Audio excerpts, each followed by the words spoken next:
Welcome to the Advanced Global Gladiators community, and thank you for your question about how do you set up a time entry billing widget so that you can see what time entries are waiting in approve and post.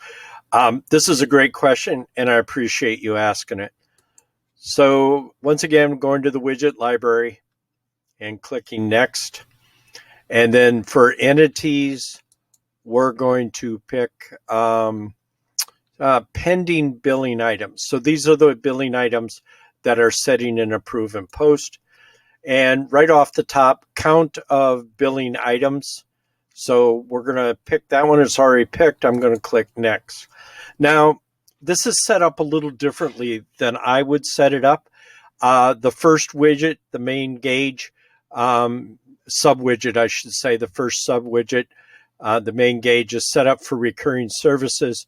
You see that the contract type equals recurring services and the item date range. Not sure why you would need a item date range. It's set for the sometime over the last year, but it's pending approve and post. So once you approve and post it, in my mind, it goes away. So I'm not really sure why we set a date range, but I'm not going to fight it.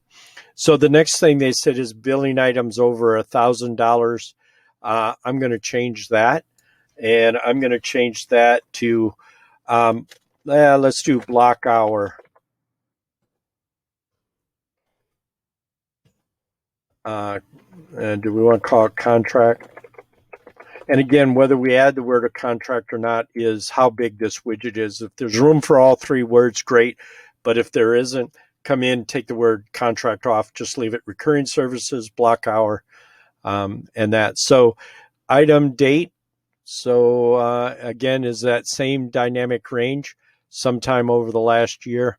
But here we're going to go from revenue, we're going to set it for contract type. And then we're equal to, I know this is complicated, right? There we go. So the second widget is the block hour. Let's go down to the third one. Let's go T&M.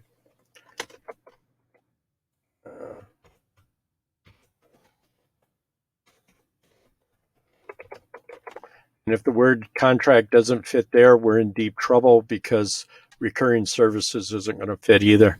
Again, let's change this from revenue to contract type. Here we go. And we're going to make it, let's see, this is complicated. How about time and material? Now you'll notice you could also do the same thing for retainer. You have 6 widgets. You could do fixed price. That would be important. I'm going to go ahead and do fixed price because that's project work.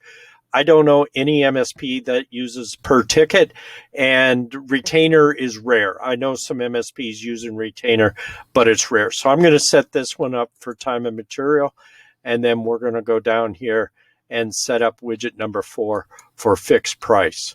So once again, what's the easiest way to do this? Let's do this. Let's just copy the previous widget. And it's going to tell us we have to save before we can do it. Oh, it didn't tell me. It just went ahead and did it. But you can see here, recurring services, block hour, T&M, and now it's a copy of T&M. So it didn't give me the option, but it went ahead. We're going to go back into savings. This is looking nice. I like this. And the 445 recurring service items approve and post. This is in our dev environment, and we don't really do approve and post except for when it gets really heavy and big, and then I have to go in there and clean it out. So it doesn't surprise me I have 450 because this is a dev environment. Fixed price contracts. Okay, and then contract equal to, this is complicated, stay with me here. Fixed price, there we go. All right. So there you have it. There's the number of recurring service items. There's your T&M contract. There's your block hour. And there's fixed price 0. None of this is surprising me.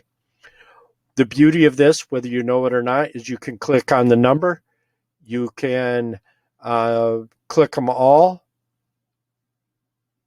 Here we go. Approve and post selected or approve and post all. Right here in this, they've made it, and I can just approve and post all. Click yes. Now, normally when I back out of this, oh, what's the date? Yeah, let's do today. But you can, the reason for asking you to approve and post date, and if that's not working for you, that's a system settings, that's a checkbox. But usually you're approve and post and you want it back to the beginning of the month.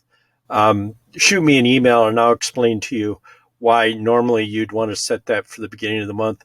This is a dev environment and I just want to get through the process. So my experience is when I go back, it hasn't refreshed. Was I right? Doesn't happen often. Just did this one for experience. So now you have to refresh. I have approved and post all those items. I love this widget because in a real world situation, putting this on a service coordinator's dashboard, they can just go in, review them real quick and approve and post them and boom, boom. And a service coordinator can stay on top of the approve and post process. Any questions, any issues, if it's not working this way in your database, shoot me an email. Happy to help. Talk to you soon. Bye.